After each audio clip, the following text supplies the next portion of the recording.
अस्सलाम वालेकुम। हाज़िर है फारी खिदमत मुमताज़ शाम इमाम दी जहा दे उत्ते अज सारी जरे के ना गुरबत दा ए इंतहा है कि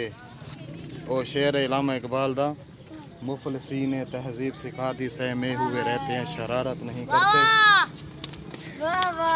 उम्मीद ना वही देखो इमरान खान ए देख ए गुरबत दा हाल है। छोटे छोटे बाल कब्रस्तान ही दुकान लाई बैठे। ए देख ए लॉकडाउन लगाए कह दे जेब इधर कोड एक चुप ना कर गाल मेरी सीधी पई है। और गुरबत दा ए हाल है। गुरबत ए हाल है तो बाल घरों पैसे मंगदे बाल प्यू मां को पैसे होवन तो बालों को पैसे देवन उन्हें अपनी मदद आप दे तहत 20 रुपए दे एक किसी ने पापड़ करारे तूख लंगा टाफियां निम्को पंसारी है ते एक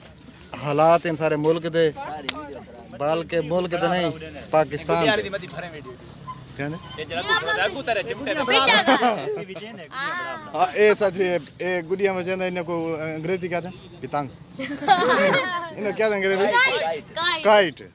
एक काइट बना के बचेंदा अपने घर दा निजाम चले भी ते बिया ए बैठा ए ओ शख्स सारे नौ तक दा इन्ना 8वां कदो मारे क्या था कदो वो हलाक थी वंदा इन्ना था कदो इन्ना ट्रेन दी तो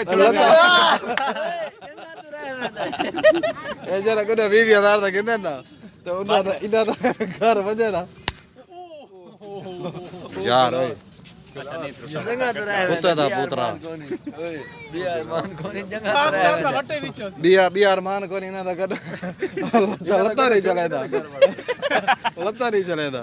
ओ को उठा